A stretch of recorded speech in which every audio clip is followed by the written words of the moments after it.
그러나 그녀는 나타나지 않았습니다. 백윤식 씨 여자친구분이 기자회견을 하기로 했었는데 예정된 일 스케줄이 취소가 된 것 같습니다. 그래서 오늘 기자회견은 없습니다.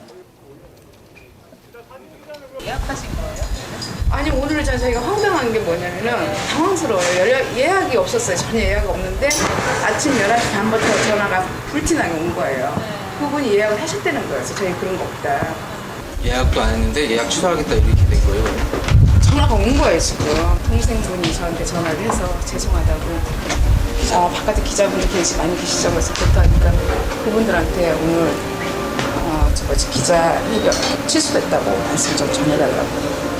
자신과 좀 친분이 있거나 이제 몇몇 통화를 했던 이런 기자들하고만 몇 명이 만나서 이제 좀 이 백윤식 씨와 관련된 이야기를 하려고 했는데 일이 좀 많이 커지면서 K 기자가 좀 부담이 많이 됐던 거 그래요. 그리고 이틀 뒤인 29일 K 기자는 한 매체를 통해 결별 소식과 함께 충격적인 내용을 밝혔습니다. 백윤식 씨에게 20년 된 여자 이모 씨가 있었습니다. 백윤식 씨는 헤어진 사이라고 했지만 저는 이모 씨와 직접 연락을 주고받으면서 큰 상처를 받았습니다. 알려진 것과 달리 백윤식 씨의 자녀들은 우리의 만남을 굉장히 반대했습니다.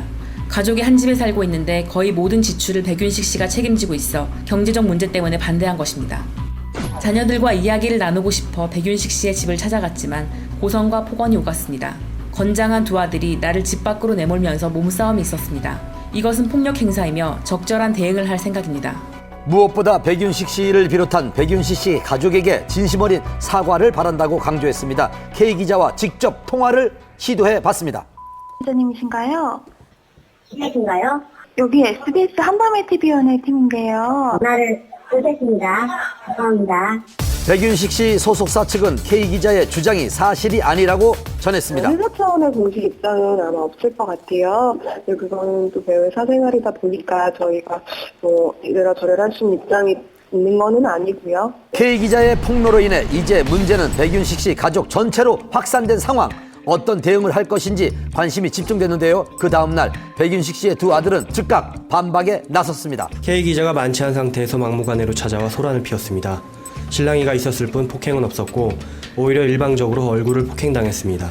그리고 이런 사실들은 녹취나 CCTV 등의 자료에 담겨 있다고 덧붙였습니다. 자식들로서 홀로 계신 아버지를 모시고 사는 것이며 백도빈 형제와 가족은 작년에도 2억 원 이상의 소득이 있는 연예인들입니다. 최대한 대응을 자제하려 했지만 사실관계를 정확히 밝혀야 할 것 같아 관련 자료를 수사기관에 제출해 법적 판단을 받을 예정입니다. 지난 13일 화제가 됐던 세기의 열애 소식. 하지만 그들의 관계는 급속도로 어긋나 결별에 이르렀고 급기야 2주 만에 폭로전 법적 대응 예고로 이어지게 됐습니다.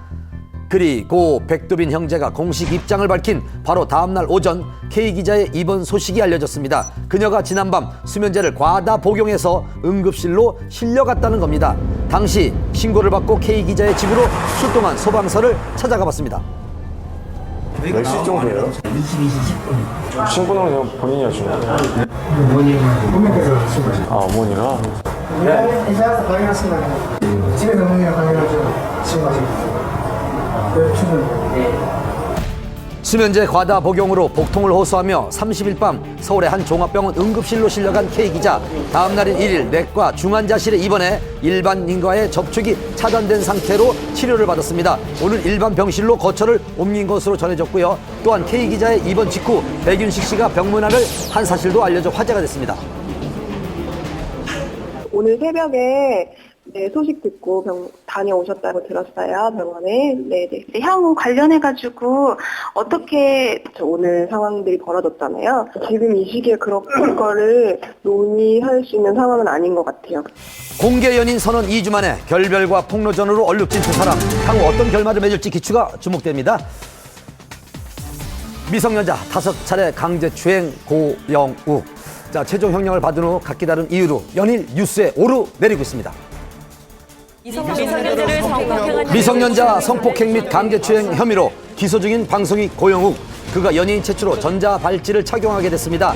세간을 떠들썩하게 했던 이번 사건에서 논란의 중점이 된 형량 축소 한밤에서 취재했습니다. 지난 27일 항소심 선고 공판이 열렸습니다. 어떻게 예상하세요? 글쎄요, 지켜봐야죠. 반성문 제출했다는데 사실인가요? 예, 맞을 겁니다. 아마. 네, 과연 결과는 어떻게 됐을까요? 고영씨 선고 공판에서 징역 2년 6월, 그리고 전자발찌 부착 3년, 신상 정보 공개도 7년에서 5년으로 이렇게 줄었습니다.